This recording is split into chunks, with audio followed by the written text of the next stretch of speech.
मैं हुमायूं आपसे मिल रहा हूं। क्या डबल सुपर ओवर में आउट हुआ बैट्समैन बैटिंग कर सकता है? और पार्टनरशिप के बगैर बैटिंग में कोई भी मैच जीता जा सकता है इंडिविजुअली। फुटबॉल में उम्मीद लगाई लेकिन कुछ ज्यादा ही लगाई। आपके मेल सवाल, cricket matches, football, how to play football और क्विज खेल के मैदान से में।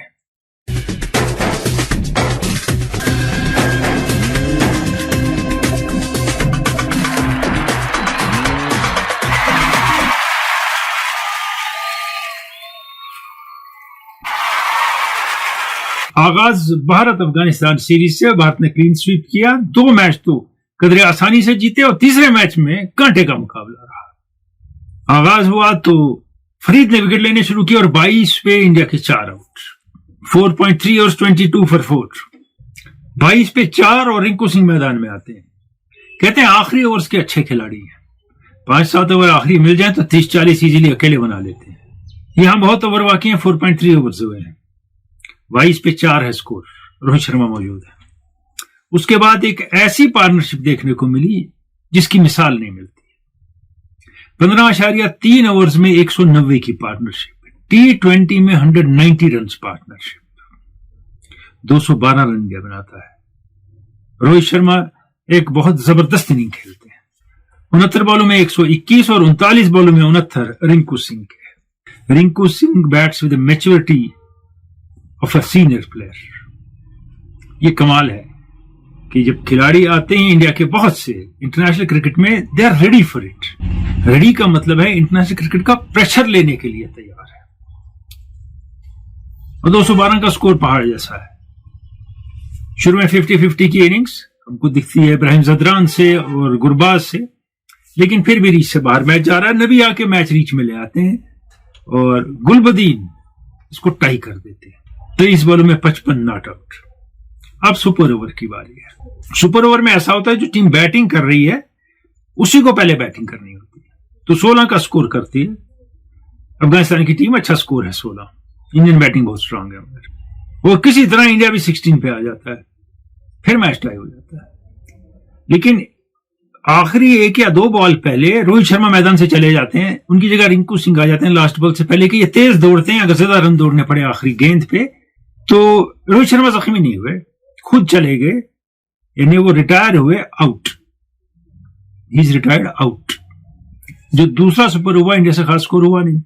रिंकू सिंह आ गए, सैमसन आ गए, रोहित शर्मा आ गए, प्लेयर आउट हो गए तो ओवर भी पूरा नहीं हुआ। अब 12 रन कोई ज्यादा स्कोर अफगानिस्तान को नहीं करना है तो बिश्नोई से बॉलिंग कराई।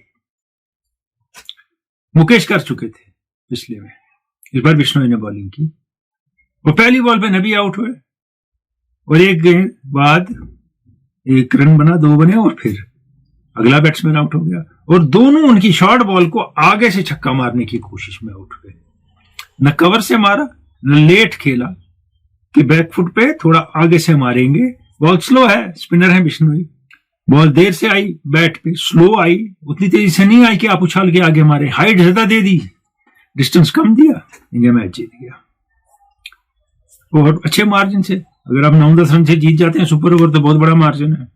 सीरीज 3-0 हो गई और Rohit Sharma man of the match deserve करते थे जो उन्हें बैटिंग की है। लेकिन क्या वो डिजर्व करते थे दूसरे सुपर ओवर में बैटिंग करना? नहीं, ये कोई कानून ही नहीं है। अगर बैट्समैन पहले सुपर ओवर में आउट हो जाए तो दूसरे में बैटिंग नहीं कर सकता है। अगर नॉट आउट रहे तो बैटिंग कर सकता है। वो तो आउट हुए थे। He was not retired hurt. Umpires were silent, match referee was sleeping. और ये पहली बार नहीं हुआ है इंडिया में मैचेस में कि दूसरी तरफ कानून जब इस साइड खींचता दूसरी तरफ मैच रेफरी ने और अंपायर्स ने देखा हो जब इंडिया की बात हो।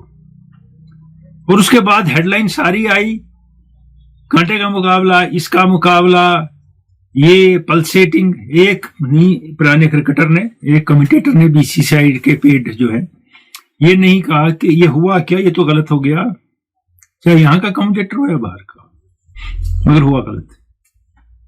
कानून के हिसाब से गलत हुआ है। इस पे खामोशी है, इस पे गास करने बोले हैं। अब दूसरी सीरीज की भी बात करूंगा थोड़ी देर में, जो न्यूजीलैंड और पाकिस्तान की है। 4-0 से न्यूजीलैंड आ गए। लेकिन पहले फुटबॉल की बात। एशिया कप क्वालिफाई खेल रहा था इंडिया।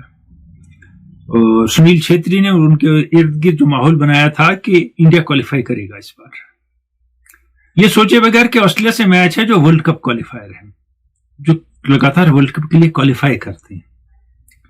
सिर्फ 2-0 से मैच हारा, 6-0 हो सकता था, ऑस्ट्रेलिया ने कुछ गोल मिस किए। कहा चलिए उज्बेकिस्तान के साथ कुछ बेहतर करेंगे, वहां 3-0 से मैच हारा। तो मेरे ख्याल में वो जरूर से ज्यादा हाइप मिला इसको, मैच को। फुटबॉल का स्टैंडर्ड उतना बड़ा है नहीं जितनी बात हुई। चलिए किसी दर्जे तक पहुंच गए थे, बड़ी बात है, लेकिन इसको ऐसे बिल्ड किया गया मीडिया में कि India is just there to lift it. और वहां से मेसी फीफा के international player of the year हो गए। उसमें उनका टाई हुआ हालैंड के साथ, लेकिन जब टाई होता है तो तब देखा जाता है कि जो वोटिंग है, कैप्टन्स ने कितने ज्यादा कैप्टन्स ने जिसको वोट दिए हैं वो जीत जाता है। तो ज्यादा कैप्टन्स ने इंटरनेशनल जो वोट दिए थे वो दिए थे मेसी को, इसलिए मेसी जीत गए।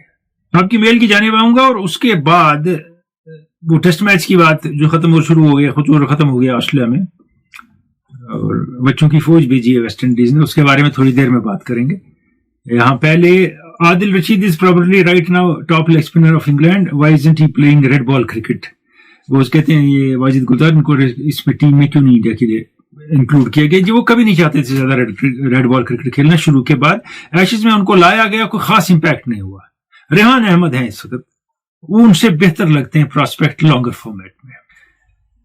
आगे हमारे जो है साथी Javed but, something about team Saudis 150 wickets in T20 I think underrated bowler, what do you think sir? Yes 150 इसमें, टेस्ट में बहुत से विकेट, वनडे में बहुत बेशुमार विकेट। जब मौका पड़ा कैप्टनशिप, जब डिफिकल्ट कंडीशन हुई विकेट लेना, he is underrated but he has done wonderfully well for his country. और बहुत ज्यादा विक्ट्रीज में उनका हाथ है और बहुत ही बेहतरीन बॉलर है। परवेज परिवारीपुरा बंगल से कहते हैं today's leagues have taken interest of international cricket to some extent, why is ICC silent on this matter. जी पिछली बार भी शायद आपने कहा था, किसी ने, इसमें मैंने पिछली बार भी बात की थी कि आईसीसी हैज लिटिल से in anything in international cricket. Match referee और अंपायर तय करते हैं, वो भी जब होस्ट कंट्री कुछ है वो माने ये रहे अंपायर, बाकी उनको जो भी भेज देते हैं। आरिफ रशीद भट्ट नौपुराचार्य से कहते हैं जो पाकिस्तानी T20 में ओपनर्स चेंज किए, क्या वो होने चाहिए थे? और इफ्तिखार और आजम खान की जगह बनती है कि नहीं? पिछले प्रोग्राम में मैं कह चुका हूं दोनों की नहीं बनती है। मेरे ख्याल में Iftikhar has played his last innings for Pakistan, जो उनने चौथे मैच में खेल के दिखाया, और नहीं करने थे चेंज, पार्टनरशिप ब्रेक नहीं करनी थी। ओपनर्स बैट इन पार्टनरशिप, हम नहीं कहते हैं ओपनर बैटिंग करने गए, ये ओपनिंग पार्टनर्स हैं, पार्टनर्स, दे जेल टुगेदर। आपने न्यूजीलैंड में देखा क्योंकि ओपनर आता और चला जाता था, तो उसके बाद जो बाबर और रिजवान की पार्टनरशिप लगी, जितनी भी लगा कि how they compliment each other, और उस वक्त कितने ऑन टॉप पाकिस्तान की टीम दिखती है। नहीं करना था चेंज। और रमीज ने भी यही कहा कि ये पार्टनरशिप बड़ी मुश्किल से डेवलप हुई थी, जो मैच जिताती थी रमीज राजा ने, और आपने खामखा इसको डिस्टर्ब कर दिया। और बात करेंगे इस पाकिस्तान की बैटिंग की बाद में, लेकिन इस वक्त है आसिम फहीम है ये, please tell me sir interview you had with Hakim Sahab, what was the year? अब मुझे याद नहीं है, वो धड़कन में मेरे गेस्ट थे और उनसे मैंने बात की थी 1 घंटा उस प्रोग्राम में, और निहायत ही दिलचस्प इंसान, दुनियाई उमूर हो, चाहे दीनी मामलात हो, चाहे स्पोर्ट्स हो, अखलाकी मामलात हो, लिटरेचर हो, हर चीज पे नजर थी, और एक नहीं खेल पे, स्पोर्ट्स पे। बड़े ज़हीन और काबिल इंसान सईद शाहिद हकीम। मोहम्मद रमजान डार मुगलवारा कुबारा से कहते हैं कि can England team handle Indian spinners in the upcoming series? Tough है, it's tough for them. Of late किसी भी क्रिकेट में खेला जब इंडिया आके, उनने तो अच्छा नहीं खेला पहले वर्ल्ड कप में, उसके बाद भी जो उन्हें क्रिकेट खेली उसमें कामयाबी नहीं मिली, अगर टेस्ट नहीं हो फिर भी। So they're under severe pressure. Root की अहमियत बहुत बढ़ जाती है इस टीम में, स्टोक्स की बढ़ जाती है लेटर ऑर्डर में, और शुरू में Bairstow has to take attack to India if he opens. अगर ज्यादा पीछे आते हैं तो बेयरस्टो का इंपैक्ट कम हो जाता है। आगे फिलोसफर कहते हैं can Shivam Dube be an alternative for क्या कह रहे हैं Hardik Pandya considering Pandya fitness issue? Alternative नहीं कह सकते, लेकिन ठीक है, ये भी अच्छा खेलते हैं, आप सही कह रहे हैं, क्योंकि अगर वो फिट नहीं है, बैटिंग ऑलराउंडर चाहिए आपको जो बैटिंग करे बॉलिंग दोनों अच्छी, तो ये अच्छे हैं खिलाड़ी। मीर अब्दुल कहते हैं पाकिस्तान का बहुत पुअर रिकॉर्ड है न्यूजीलैंड में, और फ्री हिटिंग ऑफ न्यूजीलैंड जो है इन फर्स्ट T20 वगैरह, अब 4 पे बात पहुंच गए, रहने दें इसको उधर ही। मोहम्मद मुजफ्फर कहते हैं एप्ट एनालिसिस, ये पिछले मैचेस का कह रहे हैं पाकिस्तान सीरीज का, पाकिस्तान में make right selection of players only after losing the series. ये आप सही कहते हैं, ये मैं कह चुका हूं, हर बार कहता हूं। उनको बाद में 2-3 मैच के बाद समझ आता है कि बॉलर कौन सी चाहिए, बैट्समैन कौन सी चाहिए। बैट्समैन तो ऑप्शन कम है इनके पास, बॉलिंग थोड़ी बेहतर हो गई उनकी जब से जमान और वसीम आए टीम में, और अब नवाज आए। कुछ और मेला, उससे पहले हम बात करते हैं वेस्ट इंडीज की सीरीज की। वेस्ट इंडीज का जो मैच शुरू हुआ ऑस्ट्रेलिया में, 2.25 दिन में मैच खत्म हो गया। वेस्ट इंडीज की टीम दोनों इनिंग में 200 तक नहीं पहुंची, बड़ी मुश्किल से उनको बैटिंग वो कर सके, और ऑस्ट्रेलिया ने भी कोई खास बैटिंग नहीं की, सिर्फ ट्रेविस हेड ने मैच घुमा दिया। जो उन्होंने बैटिंग की है और जिस स्पीड पे बैटिंग की, अगर वो वैसी बैटिंग नहीं करते तो Australia was also in trouble, और Smith failed as opener in the first innings. और इसमें खास बात है, शहमर जोसेफ की पहली ही बॉल पे आउट हो गए। वो शायद 12वें खिलाड़ी बने हैं टेस्ट क्रिकेट में जिन्हें पहली बॉल पे विकेट लिया है, और उसके बाद 5 विकेट लिए उन्होंने। और उसके बाद इंटरव्यू में कहा यह बहुत बेहतर है एक सिक्योरिटी गार्ड से टेस्ट क्रिकेट खेलना, मैं सारी जिंदगी यही खेलना चाहूंगा। इससे आपको बैकग्राउंड दिखता है कि कितना पैसा है वेस्ट इंडीज के क्रिकेट में, और कितनी मुश्किलों से ये प्लेयर उभर के आते हैं। फिर अगर इनकी पजीराई ना हो और इनको वो मरात ना मिले इंटरनेशनल लेवल पे भी, तो फिर ये गेम छोड़ देते हैं, और नया वाला अट्रैक्ट नहीं होती है नई जनरेशन के, हम ये गेम लें इससे करियर बनेगा। इसीलिए वहां नए प्लेयर आ नहीं रहे अच्छे। हेजलवुड ने 9 विकेट लिए मैच में, और अब वो तीनों फास्ट बॉलर जो हैं इस वक्त ऑस्ट्रेलिया के 250 से ज्यादा विकेट ले चुके हैं, और नेथन लाइन 500 से ऊपर है। और मुझे लगा कि ये जो बच्चों की फौज जमा की थी, इससे बेहतर था डेरन ब्रेवो थे, ब्लैकवुड थे, मेयर्स थे, रस्टन चेज थे, और उधर होल्डर थे। ये क्यों नहीं है टीम में? अगर कुछ नए भी होते ठीक था, लेकिन आपने ऐसे प्लेयर भेज दिए जो उन बॉल के सामने खड़े तक नहीं रह सकते वेस्ट इंडीज में, तो क्या खेलेंगे आप वहां?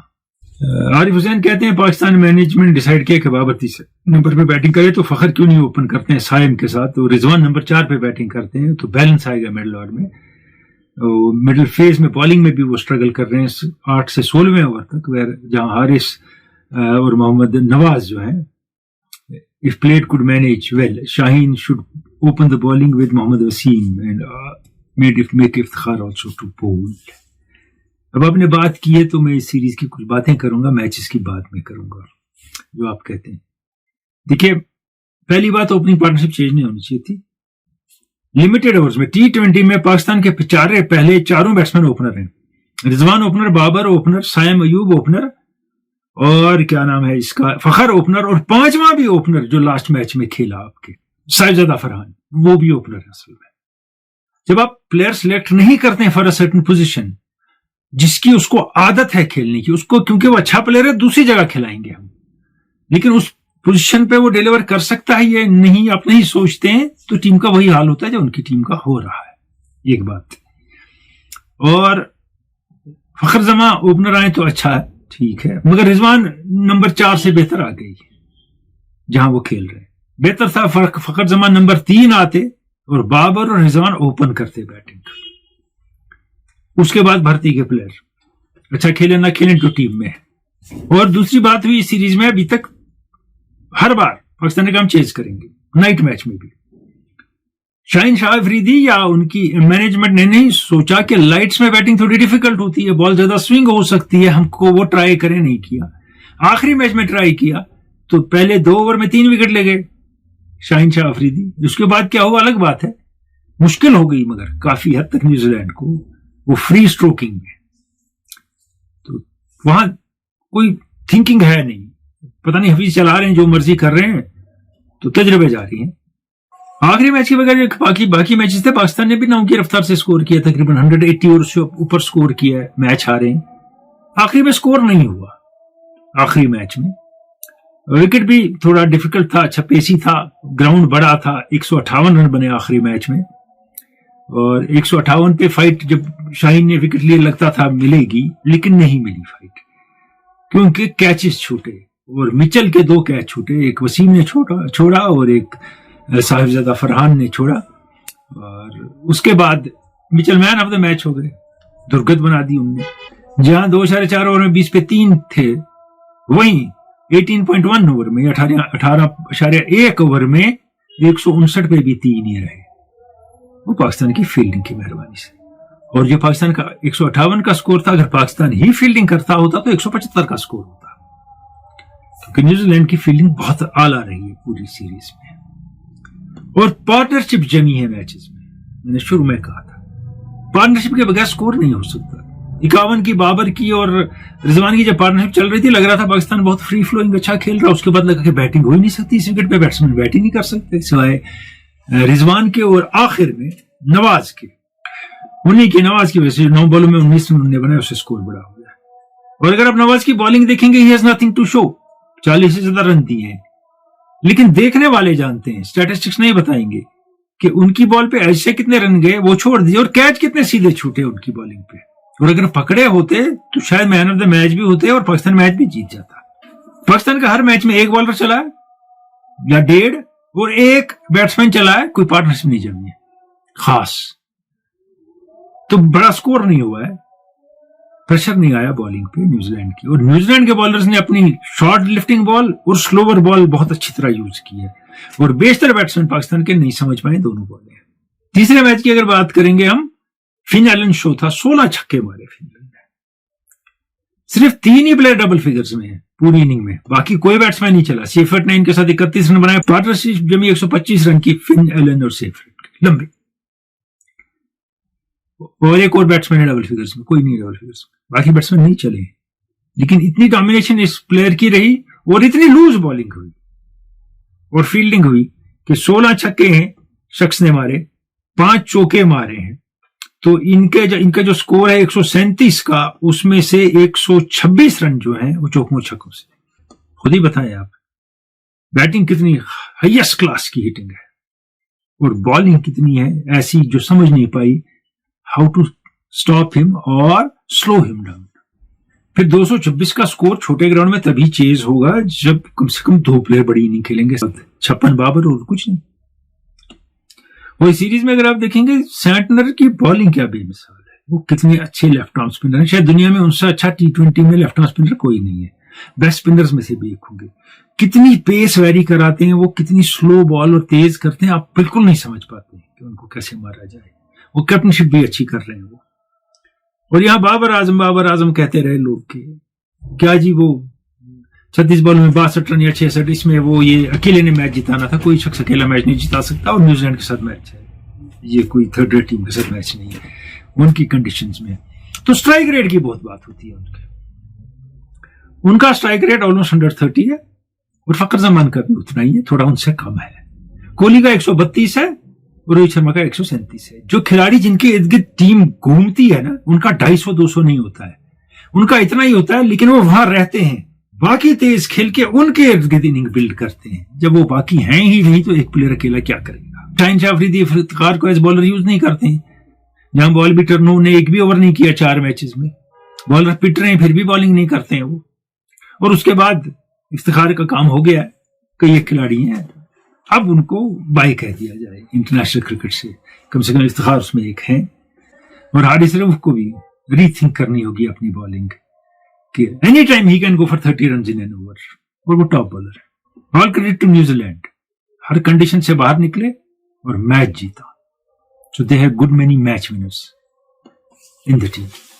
1-2 और मेल है, उससे पहले हम जाएंगे हकीम साहब के पास, basics of football, Saeed Shahid Hakim के साथ।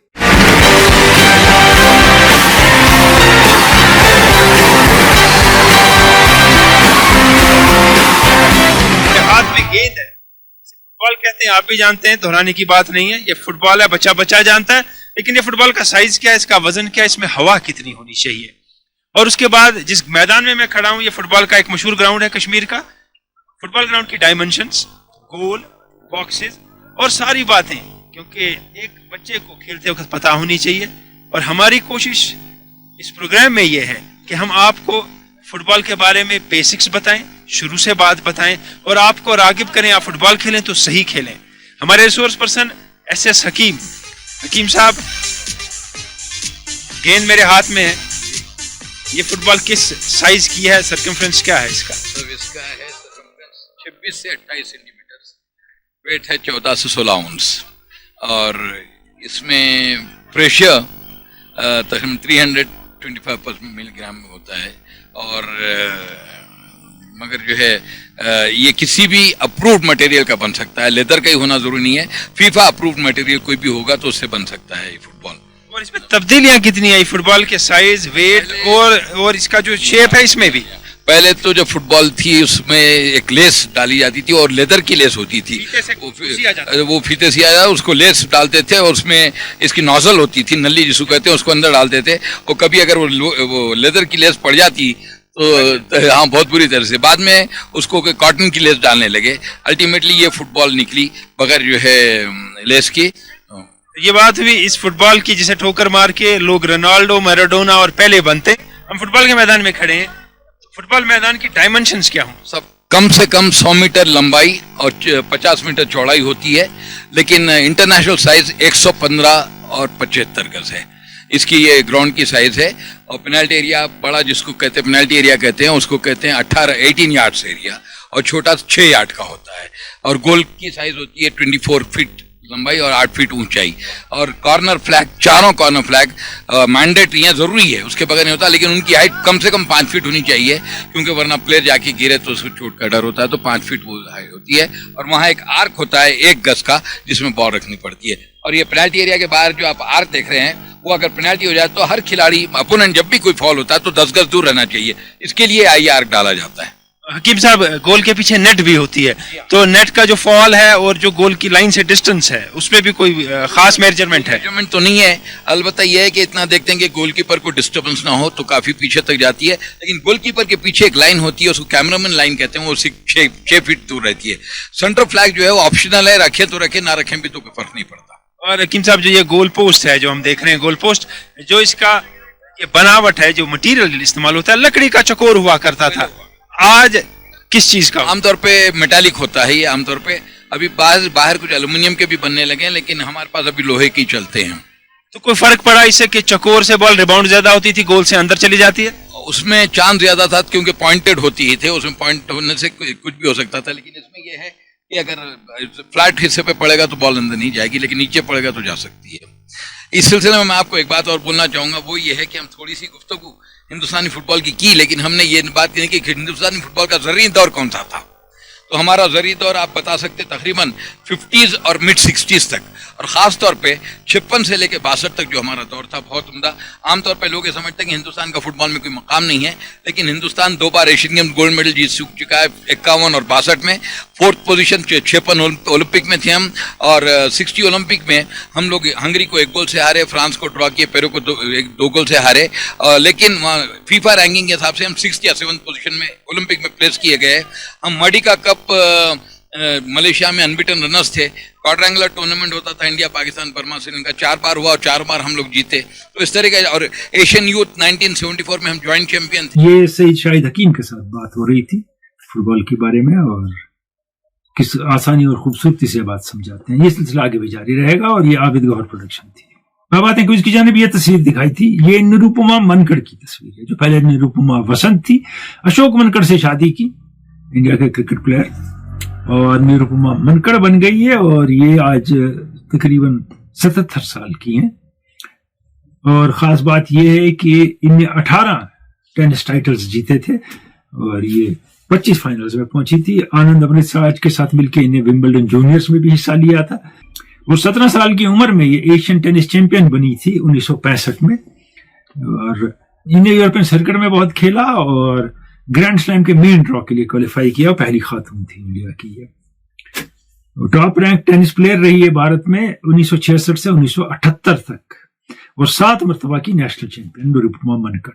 1980 में इनको अर्जुन अवार्ड दिया गया। तो यही सही जवाब है, निरुपमा मनकड़। कई एक सही जवाब है उनके नाम, और बाद में विनर शौकत अली अवानगुन पुलवामा से, और मुश्ताक लोन तुर्कमांगाम शुपियन, फारूक अब्दुल्ला भट्टेंगो वाजिद गुलजार बांडीपोरा, सईद आसिफ बुखारी हाजी बल बारामुल्ला, एजाज अली पुलवामा, रूडार रू पुरवारा चाडोरा, दानिश नजीर हैं ये कुंजर बारामुल्ला से, आसिफ अजीज सईद करीम बारामुल्ला से, आबिद शफी मालमामा पनपोरा सोपोर से, और शब्बीर अहमद ऋषि लथपुरा पुलवामा से, खालिदुल महमूद नाज की मुकाम शहीद मीर तहसील डांगरपुरा सोपोर से, और सईद मंसूर तकरिया खुरहाम लोलाब से। आप सबने सही जवाब दिया। थोड़ी देर में हम बताएंगे विनर कौन है।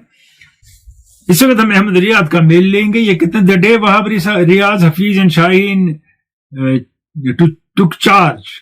Meanwhile, Pakistan is sinking more and more. I request have a video of different injuries of sports athletes around the world. ये कहते हैं जो एथलीट्स को इंजरीज होती हैं उनके बारे में कोई बात करें। देखता हूँ मैं, तो अगर कोई एक्सपर्ट मिला उससे भी कर सकते हैं। और शाहीन अफरीदी ने 3 मैचों में 4 में कैप्टनशिप की, हम ज्यादा ब्लेम भी नहीं कर सकते। वो क्यों बने कैप्टन, वो उनकी खता नहीं है। रिजवान होनी चाहिए थे लिमिटेड ओवर्स के कैप्टन। अब लोग कह रहे हैं आप ही सब, आप नहीं, मैं कह रहा हूँ वैसे इन जनरल। मैं सारे सोशल मीडिया पे देख रहा हूँ bring Babar back as captain. आपने तो कपड़े फाड़ दिए उसके पिछले 2 साल में, उसके खिलाफ लिख के, उसकी पर्सनल अटैक कर करके, और अब सडनली क्या है, पैंतरे बदलते लोग, मुसीबत क्या है कि कह रहे हैं bring him back as captain. Rizwan would have been a better choice. Arif Rashid Bhat Nowpora से, सर हमेशा की तरह आपकी बात फिर सच साबित हुई, और कि लीग का प्रेशर अलग और इंटरनेशनल क्रिकेट का प्रेशर अलग होता है, और शाहीन अफरीदी की कैप्टनशिप के बारे में आपने ये कहा था। ये सही बात है, क्योंकि इंटरनेशनल प्रेशर हैंडल करना और मुल्क को रिप्रेजेंट करना में बहुत प्रेशर होता है, एक फ्रेंचाइजी को रिप्रेजेंट करने से। मोहम्मद रमजान गोजी मच्छीपुरा हंदवारा से लिखते हैं कि आपने बजा फरमाया है कि पाकिस्तान की टीम जब भी 2-4 मैच हारे उनके बाद उनको समझ आता है कि टीम में कमजोरियां क्या हैं। दरअसल ये टीम मैनेजमेंट की ही नाअहलियत है जो टीम में मौजूद खिलाड़ियों को सही तरह से सही वक्त पे क्या है आगे इस्तेमाल नहीं करती है। उनको इससे बेहतर कोचेज की जरूरत है जो खिलाड़ियों को डायरेक्शन दें। आप सही कह रहे हैं, वो वहां कोचिंग स्टाफ भी रोज ही बदलता है, और क्यों बना कोई कोच उसके पीछे कोई लॉजिक नहीं होता है। वहां जो आउटसाइड प्रेशर है, जो पुराने प्लेयर बिल्ड करते हैं, जो मीडिया बिल्ड करता है, वो अलग है। उसके बाद जो सिस्टम बिल्ड करता है पीसीबी का, उसमें प्रेशर बहुत ज्यादा पिसता है प्लेयर, बहुत बड़ा परेशान रहता है प्लेयर उस प्रेशर में। उस प्रेशर की वजह से हमें लगे या न लगे उनकी परफॉर्मेंस पे असर पड़ता है। मांडे इश्तियाक बीरवा से कहते हैं Pakistan cricket is on decline just like hockey, what's your opinion regarding this? Hockey में तो दिखता नहीं है एनीथिंग गुड अबाउट इट, कहीं भी नहीं है। क्रिकेट में कहीं तो है, कुछ खिलाड़ी तो है हाईएस्ट कैलिबर के, they have to rally around their best players, 6 best players and build a new team, और 7 बेस्ट प्लेयर्स। मगर जो बिल्ड करेंगे वो कैलिबर वाले आए, सिफारशी ना आए, और इसलिए ना आए कि इसको मैं उसने नहीं खिलाया मैं खिलाऊंगा, और इसको उसने खिलाया मैं निकालूंगा, तो टीम अच्छी बन सकती है। आमिर जमाल का केस हमने देखा ऑस्ट्रेलिया में, जब उन पर फेथ दिखाया गया, 3 मैच खिलाया गया, 18 विकेट लिए, फिर बैटिंग भी अच्छी शुरू कर दी उन्होंने। अगर यही किया जाए तो प्लेयर समझेगा कि मेरी जरूरत है और मुझ पर भरोसा है और मैं टीम में मुस्तकिल हूं, तो अच्छा खेलेगा। पर हमारे आज के क्विज के विनर की जानिब आते हैं मुश्ताक लोन तुरुकवांगम शुपियन से। बहुत बहुत मुबारक मुश्ताक, आप KKMS क्विज के विनर हुए हैं और पहले भी हो चुके हैं, कई बार तो रहे हैं विनर। अब आज का सवाल देखें, फिर इसका जवाब भी दें, और लिखा है कहां जवाब देना है इसके साथ।